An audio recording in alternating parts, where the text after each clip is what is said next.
A ordem perfeita de Isaac Newton não era apenas uma teoria física ou uma abstração matemática, mas a própria essência da realidade manifesta, a assinatura indelével de um Criador que se revelava não em textos ambíguos ou milagres arbitrários, mas através da precisão implacável e universal da matemática. Para ele, o cosmos não se desdobrava como um palco de eventos aleatórios e improvisados, mas operava como um gigantesco e intrincado mecanismo de relojoaria, meticulosamente projetado e posto em movimento inicial por uma inteligência suprema. As estrelas não cintilavam por um capricho poético da noite, mas seguiam uma coreografia celestial inexorável, ditada por equações imutáveis que governavam tanto o ínfimo quanto o incomensurável. A gravidade, em sua genial simplicidade, transcendia a mera noção de uma força. Era a linguagem universal e silenciosa que conectava a queda prosaica de uma maçã em um pomar inglês à majestosa e perpétua dança da Lua em sua órbita ao redor da Terra. Essa visão de um universo regido por leis penetrava para além do firmamento noturno, alcançando a própria estrutura da alma humana. A vida, em sua complexa tapeçaria de paixões e decisões, era um microcosmo desse universo ordenado, um sistema fechado onde cada ação gerava uma reação de igual magnitude e em sentido oposto, onde o livre-arbítrio não representava a liberdade anárquica de quebrar as leis fundamentais, mas a profunda e definidora oportunidade de escolher a qual delas se submeter. Era, em última instância, a liberdade de buscar a ressonância com a harmonia cósmica ou de se entregar à dissonância de uma rebelião fútil contra ela. O inferno concebido na mente de Newton, portanto, despojava-se de todas as imagens vulgares de fogo, enxofre e tormentos físicos. Era uma condição muito mais terrível, a quebra fundamental dessa sinfonia cósmica, o colapso da própria ordem que tornava a existência inteligível. Imagine a angústia indescritível de um universo onde a gravidade, essa força primordial que nos ancora à realidade, que nos dá peso e direção, simplesmente deixa de existir, tornando-se uma sugestão ignorada. Os corpos celestes e terrenos flutuariam em um vazio sem peso, em uma deriva caótica sem direção, privados de um chão para chamar de lar ou de um céu para aspirar. O tempo, essa seta implacável e unidirecional que nos guia do passado para o futuro, poderia parar de avançar, estagnar-se em um presente eterno e sufocante ou, pior, fraturar-se e avançar em direções aleatórias e esquizofrênicas, para trás, para os lados, dissolvendo a causalidade em um paradoxo sem fim. A luz, que por decreto divino deveria viajar em retas perfeitas, se dobraria e se fraturaria sobre si mesma em um caos torturante de percepções distorcidas, um labirinto de espelhos onde a verdade se tornaria indistinguível da ilusão. O inferno seria, em sua essência, a perda total da coerência, a desconexão irremediável do intelecto divino que, para Newton, era a fonte e a garantia de toda a realidade. Seria o mergulho em um abismo de absurdo onde as leis da física se tornam meras lembranças de um mundo perdido, e a própria lógica se desintegra em um silêncio enlouquecedor. Um mundo onde o amanhã não é uma promessa e a ciência, a ferramenta para decifrar a mente de Deus, se torna completamente impotente e vazia. Essa visão de um Criador distante, um grande arquiteto que estabeleceu as leis imutáveis e depois se retirou, deixando-as operar com perfeição autônoma, gerava em Newton uma mistura complexa de profunda ansiedade e fascinação reverente. Ele contemplava um Deus que não intervinha nos detalhes mundanos, mas que, em sua onisciência, havia criado um sistema tão perfeito que permitia a queda sem fim, tanto de um objeto inanimado quanto de um homem consciente. A maçã, ao se desprender do galho, obedece passivamente à lei da gravidade. O homem, ao pecar, desobedece ativamente a uma lei moral análoga, introduzindo atrito em um sistema concebido para ser harmonioso. O pecado, para ele, era o ato supremo de rebelião contra essa ordem perfeita, não uma rebelião ruidosa e declarada, mas uma recusa silenciosa e interior em aceitar as forças invisíveis que nos moldam e nos guiam. Era o orgulho de se colocar acima da gravidade da alma, a presunção arrogante de que se pode viver como se as escolhas não tivessem consequências inevitáveis e calculáveis. Cada escolha, para Newton, possuía um peso, uma massa, e gerava um movimento, uma reação em cadeia que se propagava pelo tecido da realidade. O inferno, nesse sistema, não era o castigo imposto por um juiz irado, mas o resultado natural, a consequência física e lógica de ignorar essa verdade fundamental. Era o ato de se tornar um corpo celeste que, por sua própria e teimosa vontade, se desvia de sua órbita designada, perdendo seu centro, seu eixo, e sendo condenado a vagar em uma solidão infinita e escura, uma trajetória retilínea sem destino ou propósito. As longas noites insones de Newton não eram preenchidas apenas pelos rigorosos cálculos dos movimentos celestes, mas também por uma obsessão paralela em decifrar os códigos divinos que ele acreditava estarem ocultos nas escrituras sagradas e em textos alquímicos.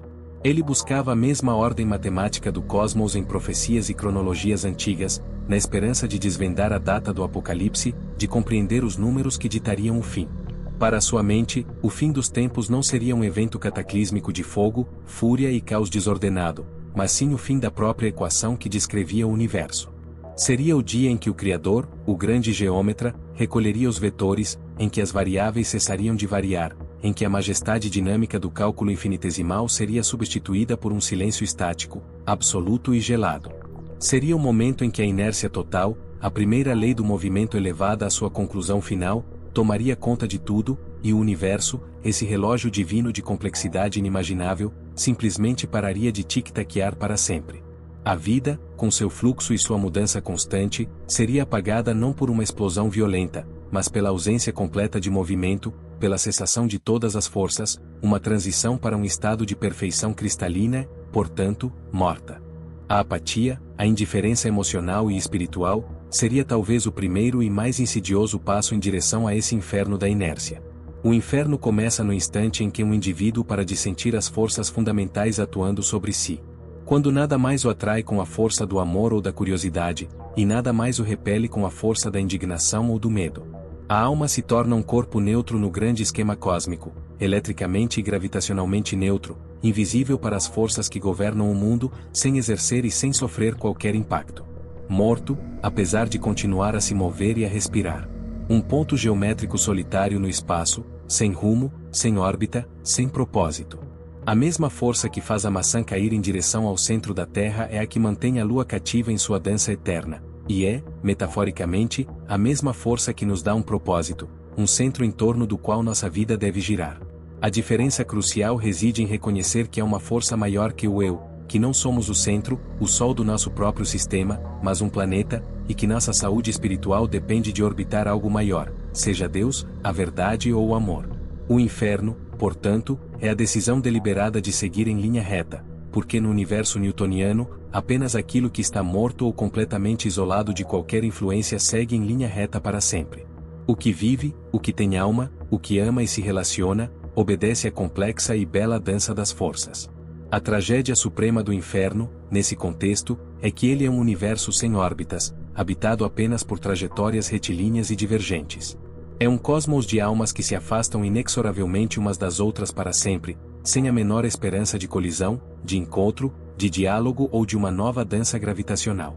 É a solidão matemática levada ao seu extremo mais puro e desolador, onde as leis da física ainda funcionam com precisão impecável, mas não há mais um propósito para essa obediência. A luz ainda viaja à sua velocidade constante, mas não há olhos para percebê-la ou almas para se maravilharem com ela.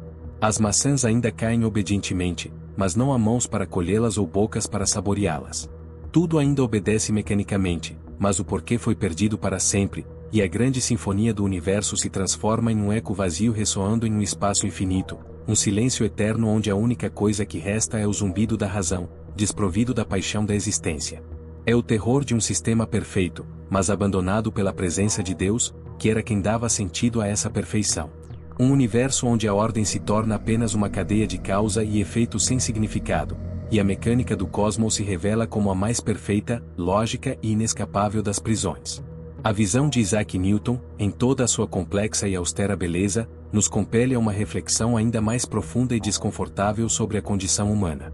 Se somos, em última análise, corpos que se movem através do espaço-tempo sob a influência de forças invisíveis, o que exatamente nos diferencia de um asteroide errante ou de uma folha ao vento? A resposta, para sua mente que buscava a Deus através da razão, estava na faculdade do livre-arbítrio, na capacidade consciente de escolher se submeter ou não à ordem divina revelada na natureza. A liberdade, portanto, não era a ausência de leis, mas a consciência de que elas existem e a escolha deliberada de agir em harmonia com elas, de tocar a sua parte na sinfonia cósmica. O inferno, sob essa ótica, não é um lugar de punição externa e arbitrária, mas a consequência lógica e intrínseca de uma escolha errada, a escolha de ignorar a gravidade de nossas ações e de nossas intenções. É o momento em que a alma, em um ato de orgulho prometeico, tenta se declarar independente das forças universais, se desconecta do grande relógio cósmico e se perde, por sua própria vontade, no espaço silencioso e infinito. A alma que permanece em órbita vive, pulsa, oscila entre um afélio e um periélio, ama e obedece a uma força central maior que ela mesma. É um planeta em sua jornada cíclica, consciente e participante de que seu movimento é parte de algo incomensuravelmente grandioso. A alma que insiste na linha reta, no entanto, é um fragmento de gelo à deriva, um corpo morto que se afasta para sempre do calor, da luz e da comunidade. É a negação da gravidade, não apenas a física, mas a gravidade emocional, a espiritual, a moral. É o ato de viver sem sentir o peso das responsabilidades, sem a atração do amor, sem a repulsão da injustiça. É a indiferença elevada ao seu status mais alto, a aniquilação do sentimento, consequentemente, do propósito. O inferno, no final das contas, é um lugar de perfeição mecânica sem alma, onde tudo funciona exatamente como deveria segundo as leis, mas nada mais tem qualquer significado. É o universo que continua a existir, preciso e previsível, mas onde o Criador, o autor da equação, já não mais se importa com sua criação. Um silêncio que ecoa para sempre, não com o som do terror ou da dor, mas com a ausência absoluta e definitiva de vida.